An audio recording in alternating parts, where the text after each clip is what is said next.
Hello everyone. आज हम एक और क्वेश्चन लेकर आए हैं, एक्स्ट्रा क्वेश्चन। और चूंकि ये सीरीज चला रहा हूँ मैं एक्स्ट्रा क्वेश्चन का, इसमें आपको अच्छे अच्छे क्वेश्चन मिलेंगे और ये आपके बोर्ड के लिए बहुत इंपॉर्टेंट है, ध्यान रखिएगा। तो इसीलिए जितने भी क्वेश्चन मैं करा रहा हूँ उसको अच्छे से करिएगा।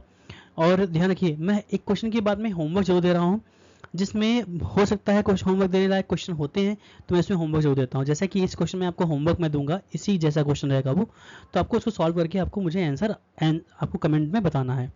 तो जो क्वेश्चन है, पहला क्वेश्चन देखता हूं मैं इसका। लिखा हुआ है a 2 digit number is such that the product of its digits is 18 when 63 is subtracted from the number the digit interchange their places, find the number. सबसे पहले तो ध्यान रखिएगा, ये जो नंबर वाले क्वेश्चन है, 2 डिजिट नंबर वाले क्वेश्चन जितने भी होंगे उसका एक कैटेगरी फिक्स है, उसको करने का तरीका फिक्स है। तो स्टार्टिंग की कुछ लाइन जो है वो सब सारे क्वेश्चन में क्या होंगे, सेम होंगे। तो आप समझ जाएंगे कैसे करना है। जैसे कि सपोज 2 डिजिट नंबर का मैं क्वेश्चन मान लिया, मैं एग्जांपल लेता हूँ, मान लीजिए 45 नंबर है, तो ये 2 डिजिट होता है, ही तो है। तो इसमें 2 डिजिट में ये जो लास्ट नंबर होता है इसको कहते हैं वंस डिजिट, और सेकंड नंबर क्या कहते हैं, टेंस डिजिट। ये आपने छोटे क्लास में पढ़ा होगा, वंस डिजिट और टेंस डिजिट। इसका मतलब है हमको इन वंस डिजिट और टेंस डिजिट को मानना पड़ेगा। इस क्वेश्चन का स्टार्टिंग ही कहां से होगा, लेट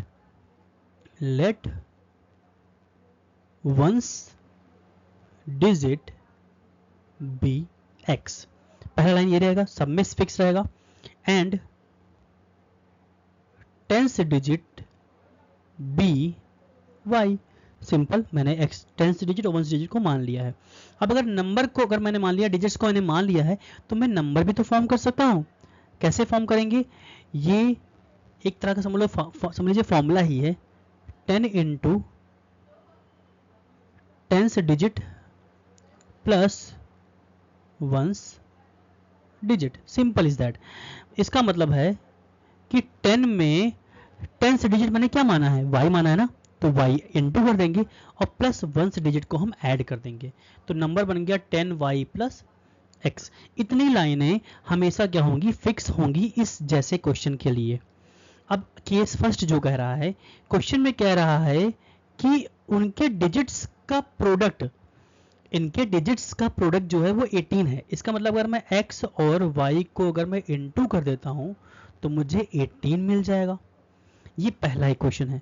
सेकंड केस में कह रहा है कि अगर जो नंबर है, अगर इसमें से मैं 63 सब्ट्रैक्ट कर देता हूं, 63 सब्ट्रैक्टेड फ्रॉम द नंबर, तो नंबर क्या था, नंबर ये 10y प्लस एक्स ही तो है।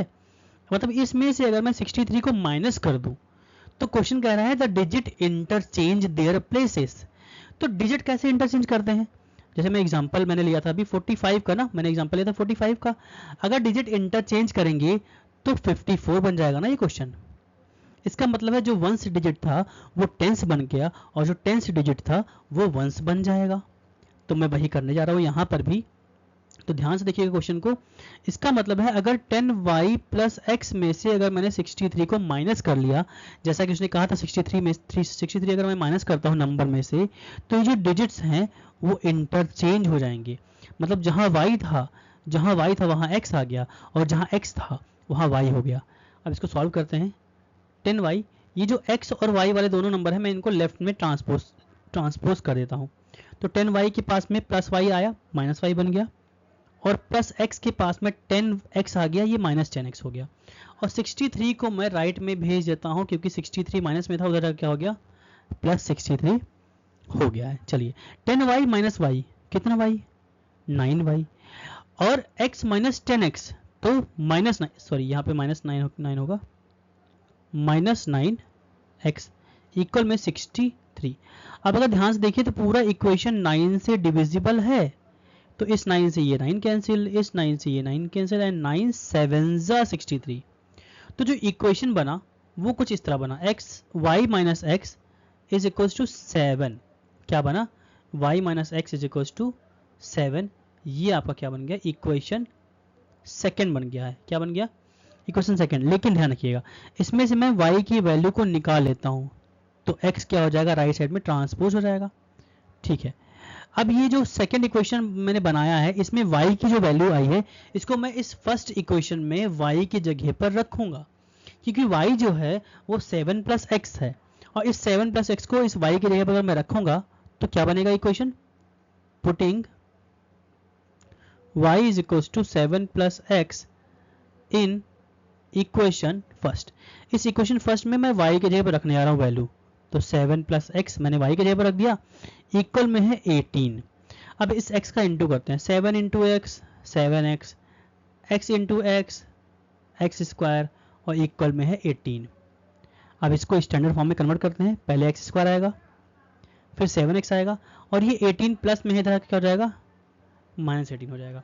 अब देखिए यहाँ पे एक्स स्क्वायर के साथ में क्या है 1 है, मिड टर्म स्प्लिटिंग करना पड़ेगा, तो हमको इस 18 को इस 1 में अगर मैं इंटू करूँ तो 18 इंटू 1 18 आया, इंटू करने पर क्या आया 18 आया ना, और यहाँ पे माइनस साइन लगा हुआ है, इसका मतलब हमको बीच वाले नंबर को स्प्लिट करना है दो पार्ट में। कैसे स्प्लिट करना है, प्लस करके कि माइनस करके, तो ये डिसाइड करेगा, ये जो साइन माइनस लगा हुआ है ये डिसाइड करेगा कि 7 को माइनस करके लाना है 7, लेकिन इंटू करने पर कितना आना चाहिए, जो यहाँ पे आया था इंटू करने पर क्या आया था 18 आया था, तो ठीक है कोई दिक्कत नहीं है। इसका मतलब है 7 को दो पार्ट में ऐसे ब्रेक करो कि माइनस करने पर 7 आना चाहिए और इंटू करने पर 18 आना चाहिए। तो चलो 8 - 1 क्या होता है 7 होता है, लेकिन 18 नहीं होता है, इसलिए ये तो ले नहीं सकता हूँ मैं। 9 - 2 जो होता है वो 7 होता है और 9 2 18 भी होता है, इसका मतलब ये आंसर पॉसिबल है। तो ठीक है मैं 7 की जगह पर 9 - 2 रखूँगा और x हो गया और -18 एज इट इज़ इक्वल में 0। अब इस x का अंदर ब्रैकेट में इंटू करते हैं, तो 9 into x 9x -2 into x -2x and -18 is equal to 0। इन दोनों में क्या कॉमन है, इन दोनों में x कॉमन है, x प्लस 9 बचा, इन दोनों में -2 कॉमन है और x प्लस 9, सेम नंबर जो पहले ब्रैकेट में वही दूसरे ब्रैकेट में बचना चाहिए, जो कि मैं बार बार रिपीट करता हूँ। तो x प्लस 9 दो ब्रैकेट में इसलिए एक बार आ गया, और जो बच गया x बचा और -2 बचा, तो x -2 दूसरे ब्रैकेट में हो गया। अब एक एक करके 0 के इक्वल करेंगे, तो जब x -2 को मैं 0 के इक्वल करूँगा तो x कितना आ जाएगा, x आ जाएगा आपका 2, x आ जाएगा 2। चलिए x आ गया, थोड़ा ज़्यादा ही जिगजैग हो गया ना लाइन, ओके। तो x इज इक्वल टू क्या आ गया 2 आ गया। अब इस x की वैल्यू को हम कहाँ पुट करेंगे, देखो कहीं भी पुट कर सकते हो, आप चाहो तो यहाँ पुट कर सकते हो, आप चाहो तो यहाँ पुट कर सकते हो, आप चाहो तो यहाँ पुट कर सकते हो। सेकंड इक्वेशन में पुट करना ज़्यादा इजी होगा, क्योंकि x देखिए राइट साइड में ऑलरेडी भेजा गया है, तो अगर भेज दिया है मैंने तो हम उसमें सीधे वैल्यू रखेंगे और 7 में ऐड कर देंगे तो हमको y मिल जाएगा। तो ठीक है, तो y इज इक्वल टू 7 + 2 क्या आ गया 9 आ गया, तो y आ गया 9 और x आ गया 2। ये x और y की वैल्यू आंसर नहीं है, हमको नंबर फॉर्म करना है। तो नंबर जो था वो क्या था, नंबर ध्यान से देखिए क्या था, नंबर जो है 10y + x है ना, इसका मतलब है इसमें मैं रखूँगा 10y + x में मैं वैल्यू रखूँगा, तो 10 × 9 + 2, तो क्या आ जाएगा 10 × 9 कितना हो जाएगा 90, 90 + 2 92, तो आंसर क्या आया 92 आपका आंसर है। तो सेम क्वेश्चन इसी तरह का मैंने आपको होमवर्क में दिया है, ये क्वेश्चन देखिए। तो ये आपका होमवर्क का क्वेश्चन है, सेम क्वेश्चन है, आप ट्राई करिएगा और जो भी प्रॉब्लम होगा मुझे कमेंट में बताइएगा और इसका आंसर मुझे जरूर बताइएगा, ओके। और हो सके तो लाइक शेयर सब्सक्राइब करिए, तो इससे मुझे मोटिवेशन मिलेगा और मैं जल्द ही हो सकता है मैं साइंस की क्लासेस भी आपको देने वाला हूँ। सो सपोर्ट करिए और बाकी मैं आपको ज़्यादा से ज़्यादा चीज़ें प्रोवाइड कराऊँगा, ओके। आज के लिए इतना काफ़ी है और बाकी आप देख ही रहे हैं, सारी चीज़ें मैं डिटेल यहाँ पे लिख के दे रहा हूँ, आप मुझे कांटेक्ट भी कर सकते हैं कोई भी अगर आपको क्लास लेना है अयोध्या में तो। बाकी चलिए, थैंक यू सो मच।